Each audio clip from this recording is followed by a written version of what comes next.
Você já participou do lançamento de um livro? Não? Então embarque comigo nessa jornada.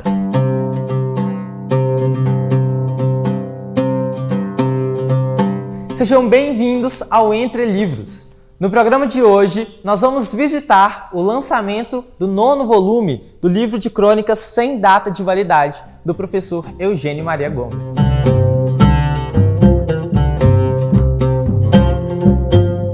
Professor, a gente está hoje aqui então em uma festa literária para comemorar o lançamento do 9º volume da série Sem Data de Validade. Como é que está o coração aí nesse momento, vendo o novo filho literário chegando? Bom, rapaz, eu falo o seguinte, é isso que você disse, né? Cada livro é um filho, né? Como se colocasse um filho no mundo, vamos chamar assim. É o que representa um livro para o autor, né? Esse é meu 33º livro solo. Mas é como se fosse o primeiro. A adrenalina é a mesma, a empolgação é a mesma, a alegria de compartilhar, de receber as pessoas e participar dessa festa literária. Eu acho que o livro precisa disso, ele precisa de festa, ele precisa de movimento, porque é um instrumento muito bacana, né? Eu falo que o livro, assim, eu sempre acreditei nisso e trabalho com isso. O livro ele é capaz de abrir portas, de abrir janelas, de reconstruir histórias, de construir histórias novas, né? O livro muda vidas, né? Sem dúvida. E a sua jornada na escrita, como é que ela começou, assim? Esse amor pela literatura, esse desejo de contar suas vivências, histórias? Rapaz, é impressionante, porque assim, eu graduei em engenharia, então fui engenheiro há muitos anos, né? E a paixão por sala de aula, a paixão por escrever, ela se despertou de fato no Centro Universitário de Caratinga. Foi depois que eu vim trabalhar aqui. Então eu já tinha deixado a engenharia, já tinha passado pela aviação Rio Doce e no ano 2000 eu vim para aqui e aí fui para a área administrativa e dentro de uma instituição de ensino, né, fui fazer mestrado e comecei a escrever discurso. Então o professor Celso, trabalhava muito com ele, o professor Celso Simões Caldeira, que saudade muito grande dele. E ele era um homem que tinha um dom da palavra, escrevia muito bem, e eu trabalhava do lado dele ali, né? Daí a pouquinho eu estava junto com ele fazendo discurso, escrevendo, eu tinha que fazer discurso para um, para outro, ele fazia, eu fazia. Ele falou, rapaz, você tem jeito para escrever, você podia começar a escrever. E comecei a escrever algumas coisas mesmo, fiz um contato com o jornal, Diário de Caratinga, comecei a publicar, eu tenho quase 600 textos publicados no jornal. E aí começou ali no jornal. Fazer isso transformar em livro, aí é outra história, mas assim, escrever, de fato, teve início aí há uns 12 anos, né?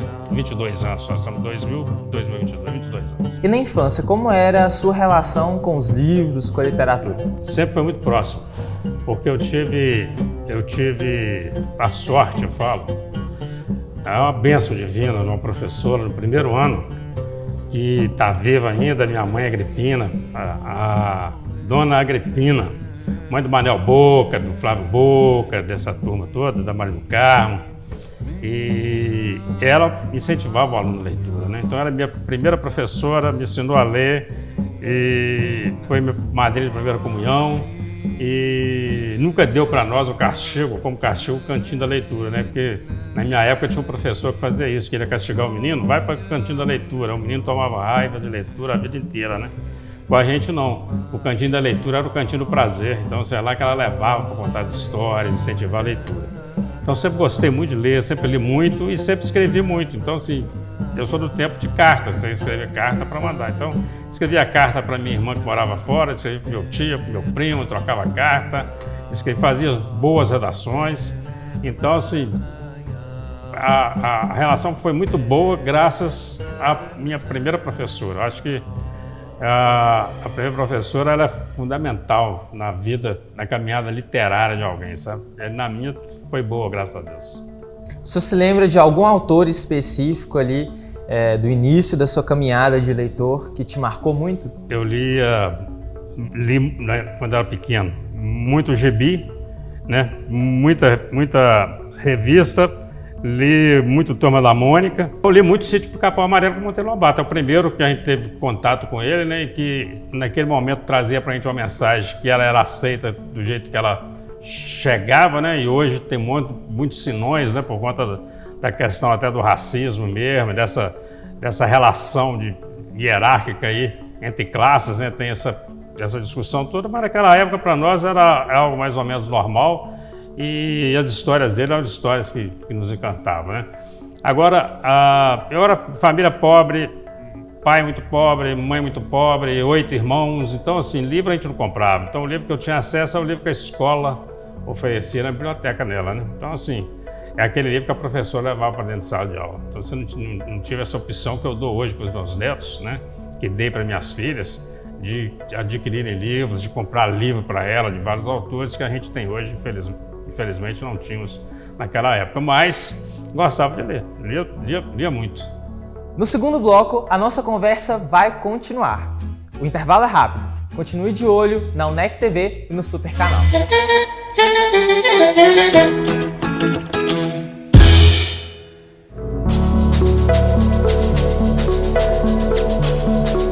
Mais que livros, eu escrevo ideias. Eugênio Maria Gomes. Estamos de volta com o Entre Livros. Vamos continuar a nossa conversa com o professor Eugênio Maria Gomes, que está lançando o 9º livro da série de crônicas Sem Data de Validade.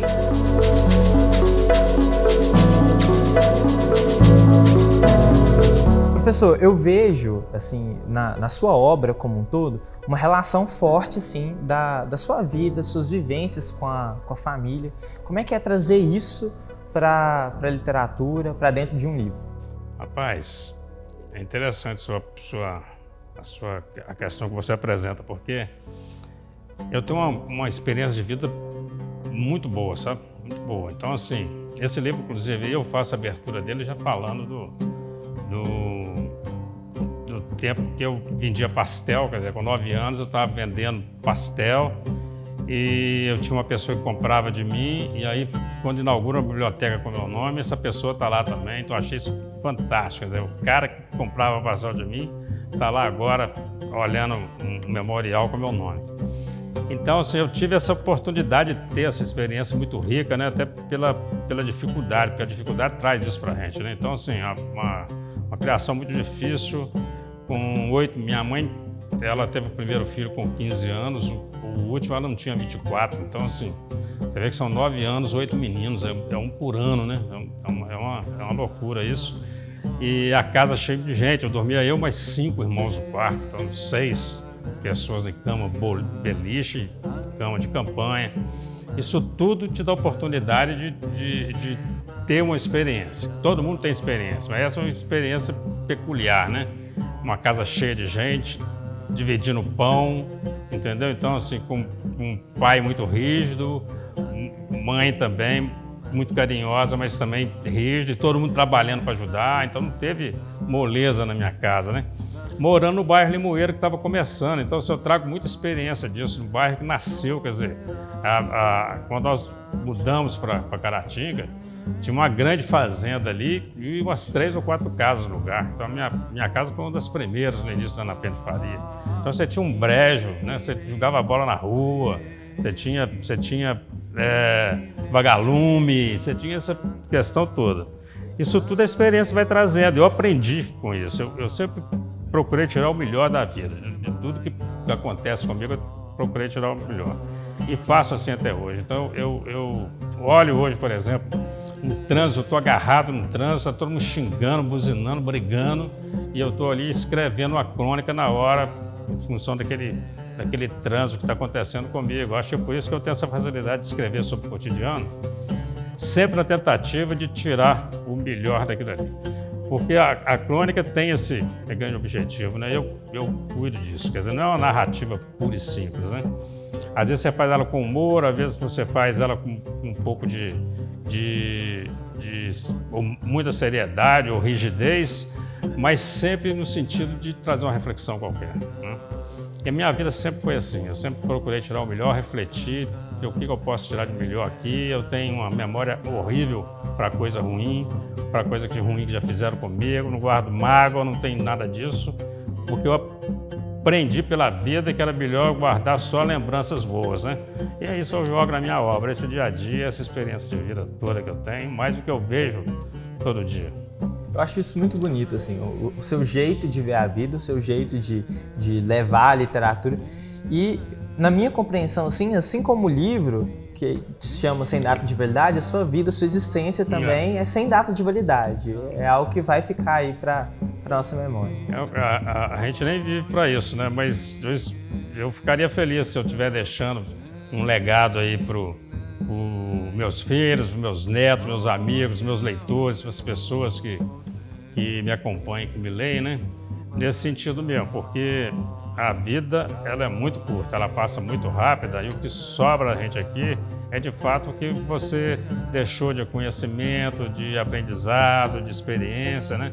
Eu terminei de ler um livro agora que é da Ana Cláudia Quintana, né? Que a vida é um dia que vale a pena viver, né? Então, assim, que traz uma experiência fantástica, um aprendizado muito grande, né? Para esse momento e mostra como que é importante, né? Tudo que você fez, né? Eu sempre coloquei na minha vida assim que tão importante quanto o resultado de alguma coisa que eu consigo são as etapas que eu passo por ela, sabe? É o que marca que eu consigo deixar em cada parada e que conhecimento que eu consegui absorver ali, né? Porque a vida é esse passo a passo, em cada passo é uma aprendizagem, né? Eu acho que é por esse lado aí. Agora eu estou lendo aqui, então vou começar a ler agora, vou lembrar aqui do René Brown, que é A Coragem de Ser Imperfeito, né? Esse eu vi uma sinopse dele e quero ler, porque a gente precisa ter coragem até para ser imperfeito, né? Até porque nós somos seres imperfeitos, né? Mas a gente precisa entender isso e aprender a viver com isso e tirar o melhor disso, inclusive, né? Eu vi aqui no livro, assim que eu peguei o meu exemplar, eu já fui folheando, conhecendo um pouquinho das crônicas, e eu vi que o senhor tem uma crônica sobre o João Guimarães Rosa. E pensando muito na sua fala aqui, lembro de uma frase dele, né? Uma frase já muito divulgada, se não me engano, de Grande Sertão Veredas, onde ele fala, né, que o que a vida quer da gente é coragem. É coragem, né? Porque a vida é assim, ela esquenta, esfria, aperta, afrouxa, sossega e depois desinquieta. O cara quer da gente é coragem. João Guimarães é meu patrão na Academia Caratinguense de Letras. Eu ocupo a cadeira número 2 lá. E esse cara é um exemplo de vida fantástico, né? Isso aí que você falou, eu acho que é tudo que a vida quer da gente, isso é coragem, né? Coragem, não dá para desanimar, não dá para deixar a depressão tomar conta, a tristeza tomar conta, nada disso. Eu acho que passar pelo que tem que passar, mas sair com coragem para enfrentar o que vem por aí, né? Bacana demais. Eu tenho uma curiosidade grande, assim, em relação às capas do Sem Data de Validade, porque eu vejo sempre o João. Eu queria conhecer um pouquinho mais da relação de vocês, então, assim, como é que começa essa história aí e a história das capas. O João é meu filho do coração, né? Eu tenho só meninas e o João, né? E o João, assim, ele na verdade, eu falo que não é filho do coração, ele é dono do meu coração, né? O João é meu parceiro de viagem, é meu amigo, cara fantástico. O João, assim, apaixonado por ele por mim, com certeza. E a gente viaja muito. E a cada lugar que eu vou, eu faço fotos do João. Aí vou escolhendo para colocar. Eu tenho uma série infantil que traz a Maria Eugênia, que é a minha primeira neta, que conta histórias e que acaba envolvendo um monte de personagens e tal, né? Então, aí o João entrou como capa aí do meu Sem Data de Validade. Então o João, assim, eu vou aproveitando para mostrar as viagens dele, né? O João, ele é um bom parceiro de viagem, ele é interessante, né? Porque é um garoto e ele não fica agarrado no celular. E ele é um cara de celular, de internet, é um cara que fica o dia inteiro nisso. Mas quando está viajando, impressionante como que ele aproveita tudo, sabe? Ele aproveita, ele vai nos lugares, ele quer conhecer, por isso que é bom. E aí eu vou fazendo as fotos legais dele, já tirei foto dele aí na Itália, na Argentina, no Chile, lá em Portugal, em Londres, cada uma eu vou botando numa capa. Esse último número 9 aí é no Uruguai, é uma foto aí lá no Rio da Prata. E o Sem Data de Validade, ele chega agora na 9ª edição, com essa capa do João, uma capa bonita aqui, lá no Uruguai. E o que o leitor pode encontrar aqui dentro desse livro? Pode encontrar, assim, umas coisas, pode encontrar bom humor em algumas crônicas, né? E o leitor precisa entender isso, que a crônica, necessariamente, ela não é a realidade dos fatos, porque às vezes você pega um assunto e o autor, ele desenvolve um desfecho que ele acha que seria mais interessante, né? Mas vai achar um bom humor aí como Aquele Fio de Cabelo Comprido, vai achar uma crônica muito engraçada aí que é Nem Tudo é Culpa do Gambá. Fazer um parênteses, né? Que ele sabe o que nós estamos falando. Você vai ver quando você ler a crônica. Quando eu cheguei aqui no lançamento, eu percebi o pessoal falando assim, olha, página 70, tem lá o Gambá tá no livro. O Gambá tá no livro, então. É uma crônica que vai pegar uma história que aconteceu mesmo, claro que eu dou um outro desfecho para ela, mas e que tem aí como personagens o Bourguignon, você conhece, né? Mas vai achar também coisas bem sérias aí, tratando, por exemplo, de questão dessa tristeza coletiva que nós estamos vivendo hoje, que o Brasil vive, desse momento ruim que a gente vive hoje com essa questão política, esse embate com essas duas pontas, né, que não param de brigar, né, como se o mundo pudesse ser identificado como direita e esquerda, né, como se não tivesse outro caminho no meio disso, né? E sobre a questão da relação com as redes sociais, eu tenho um texto bacana sobre isso. Vai sair também texto alto astral, como O Ano do Coelho, que é para jogar a gente para cima. Então o leitor vai encontrar muita coisa boa aí. Eu espero que ele goste. É um livro diverso, assim como o senhor é uma pessoa diversa. Com né? certeza. Eu acho que eu gosto de escrever crônica. Eu já escrevi biografias, escrevo livros técnicos, infantil, mas eu sou essencialmente um cronista. Eu me divirto muito escrevendo crônicas. Muito bom. Professor, muito obrigado pela conversa. Foi uma alegria receber o senhor aqui no entrevista. Eu que agradeço, foi muito bom, muito feliz de participar do seu programa. Parabéns, está bacana demais, está um programa gostoso de ver. Eu espero aí que os telespectadores, os internautas todos gostem da nossa participação. É isso aí. A gente se encontra em uma próxima conversa. Um abraço. O Entre Livros de hoje fica por aqui. Continue de olho nas redes sociais da UNEC TV e da nossa programação, através da TV e da internet. Até a próxima. Tchau!